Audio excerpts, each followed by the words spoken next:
که په موږ لږ امتحان د غریبۍ راغی نو څومره چغې وی الله زه دې کتلې یا ورته کور کې ماشوم مړ شي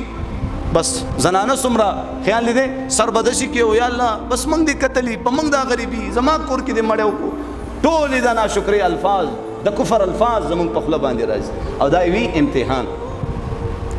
الله دې موږ د امتحانونو وساتي موږ ډېر کمزوري غریب ځکه خو وایي چې تاسو د عافیت دعا کوئ چې الله موږ سره د عافیت والا معامله وکړو بهرحال بل امتحان په ابراهیم علیه السلام راغی چې کله نمرود ابراهیم علیه السلام خپل دربار ته راوغوښتلو چې هغې د بوتانو بې ادبي او ګستاخي او زما عزتمندو توڑ پوڑ پکی کړو حضرت ابراهیم علیه السلام چې نمرودیان به یو خاص ورځ باندې یو میلې ته وتل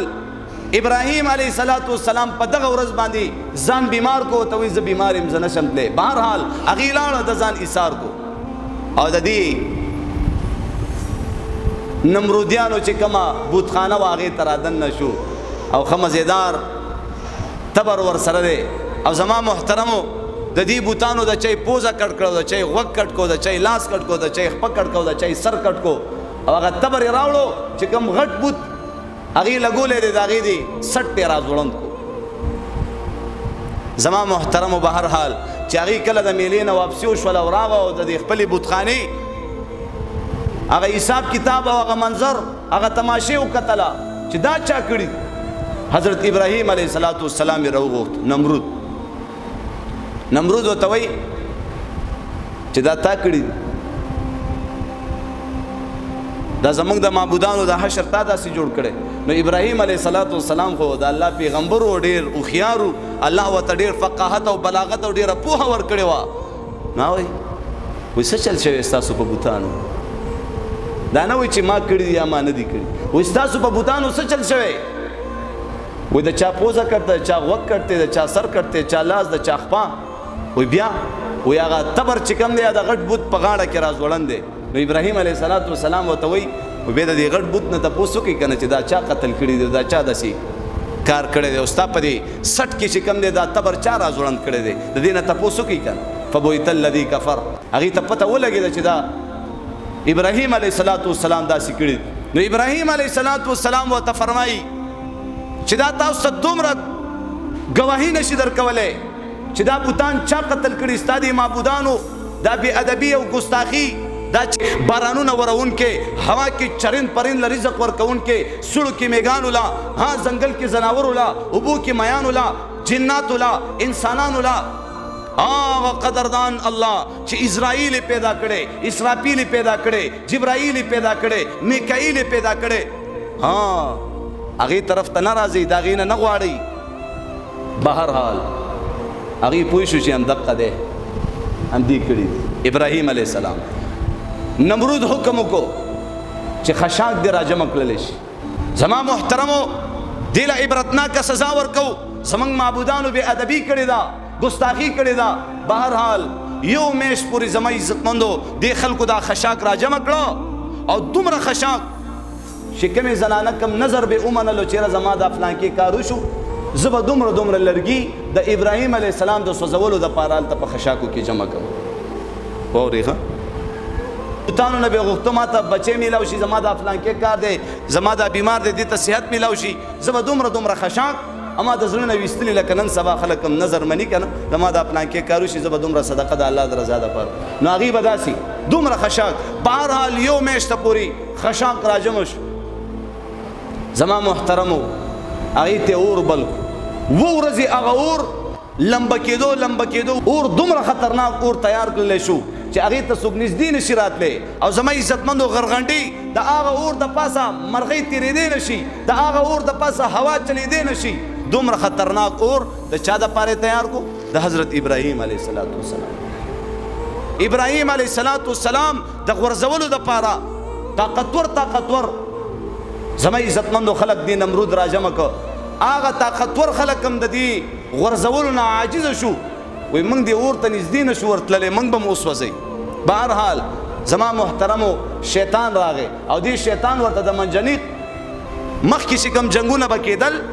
نو زما محترمو د دې لیندې په شکل کې به داسې داسې یو ټال او د لیندې په شکل کې یو څیز بیا جوړ کو او په هغې کې به غټ کاڼی کېښوستو په شریک کې به یې راښ کلو او زما عزتمندو په دشمن باندې به هغه وروغورځولو. نو دغه طریقې د ابراهیم علیه السلام د غورځولو دپاره د شیطان د نمرودیانو ته وښودله. خو چې کله هغه طریقه وکړه او ابراهیم علیه السلام یې په دې ټال کې کېنولو او ورغورځولو یې دلته فرشتو چغې کړلې، فرشتو چغې کړلې. زما محترمو ټولې فرشتې الله ته زاری منت کوي، یا الله ابراهیم خلیل الله، یا الله نمرودیان اور ته ورغورځوي، یا الله ټولې فرشتې. الله پاک ورته فرمایي اے زما فرشتو ابراهیم خلیل الله زما د پاره د وحدانیت د پاره وحده لا شریک ذات د پاره اور ته ورغورځېږي. صحیح ده که نه؟ یا بالکل. وی که ابراهیم خلیل الله تاسو فرشتو کې د چا نه مدد غواړي زما اجازت دی، بالکل تاسو د هغې مدد کولی شي که تاسو کې د چا نه اجازت غواړي. زما محترمو او که تاسو کې د چا نه مدد نه غواړي، تاسو کې د چا نه د مدد طلب نه کوي، نو ای فرشتو تاسو زما نه لرې شئ، زه برې راست خپل خلیل ګورم، زه به مدد کوم، زه به مدد کوم، تاسو لرې شئ. بیا بهرحال زما محترمو اول د اوبو باندې چې کومې فرشتې الله مقررې کړي دي هغه ابراهیم علیه السلام لرالي موږ ته حکم وکړي، موږ ته د یو خدمت موږ به چې کوم دی په اوبو سره به دا اور بند کو. د هوا فرشتې راغی لیکن ابراهیم علیه السلام څه فرمایي؟ حسبنا الله ونعم الوکیل. زه د الله دپاره دې اور ته ورغورځېږم چې الله ما بچ کړي،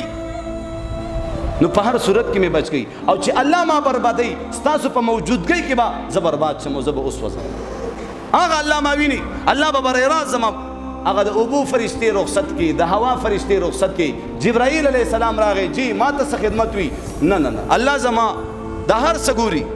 د الله دپاره دې اور ته ورغورځېږم، الله ما ویني. جبرائیل علیه السلام هم رخصت کو. ابراهیم علیه السلام به هر حال چې کله د نمرودیانو هغه اور ته وروغورځولو، الله برای راست اور ته فرمایي قلنا یا نار کونی بردا وسلاما علی ابراهیم. خو کون فیکون الله دی، اور ته الله پاک فرمایي چې ابراهیم خلیل الله اور ته راغورځېږي، ای اوره سلامتیا والا جوړ شه. زما عزتمندو مفسرین فرمایي چې په دغه ورځ باندې چې په کومه ورځ باندې ابراهیم علیه السلام د اور ته ورغورځېدو که نه، او الله پاک وفرمایي قلنا یا نار کونی بردا وسلاما علی ابراهیم. وی دغه ورځ چام د اور نه فایده نشو چتولی، هر اور چې کم دی زما عزتمندو هغه د سوځولو طاقت اتې نه ختم شو. بیا چې الله پاک وفرمایل ابراهیم علی ابراهیم چې کم اور کې ابراهیم علیه السلام غورځېدلی دغه اور سلامتیا والا، او که چېرته د سلامتیا لفظ الله نه وی استعمال کړی وی د یخنۍ د لاسه به ابراهیم علیه السلام په دې اور کې مړ شوی، سلامتیا والا جوړ شي. نو بهرحال ابراهیم علیه السلام اور ته ورغورځېدو او دغه اور کې دننه الله رب العزت هغه اور ګلې ګلزار کو که نه کو؟ تاسو نه تپوس کو که نه کو؟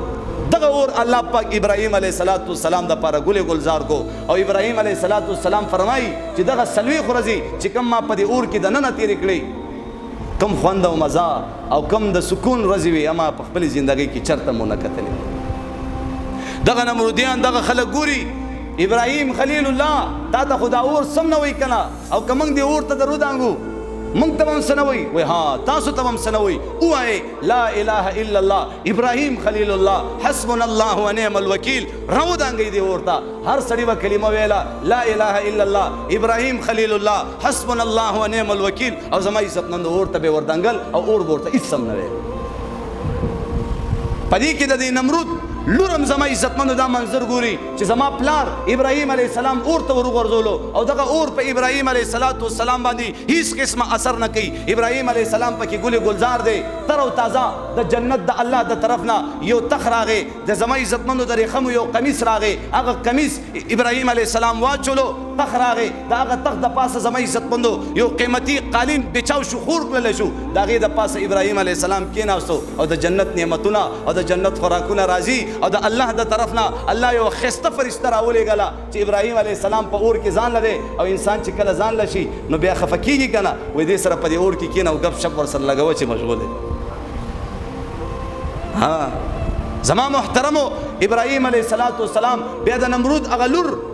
اغم کلمه ویلا د ابراهیم علیه السلام هغه باندې ایمان راوړي او سو لا اله الا الله ابراهیم خلیل الله حسبنا الله ونعم الوکیل او اور ته راودنګل اور هغه تم ایسونه ویل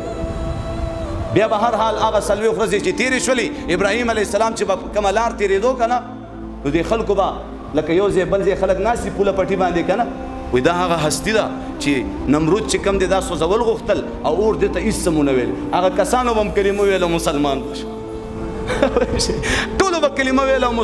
نمرود ته پته ولګېده چې هلکه دا سړی خو درله کار ګوري زما عزتمندو د بابل ښار نه د ابراهیم علیه السلام خپل کلی خپل وطن چې هغه بابل دی د هغې نه زما عزتمندو وشړلو ویستلو فلسطین طرف ته ابراهیم علیه السلام روان شو را روانه جمعه کې به انشاءالله د فلسطین او دغه سفر چې زما عزتمندو سارا بیبي ورسره ده او په لاره کې چې کم تکلیف او بل کم امتحان راغلی دی دا اولنی امتحان ما تاسو ته ذکر کړو انشاءالله را روانه جمعه کې به دویم امتحان په ابراهیم علیه السلام باندې چې کم راغلی و هغې کې هم الله څنګه کامیاب کو نو به هر حال الله پاک دا امتحانات په ابراهیم علیه السلام څه لپاره کول یو درجه ورکولو دپاره یو مقام ورکولو دپاره خیال دې که نه یو عزت او یو اعلی درجې ته رسولو دپاره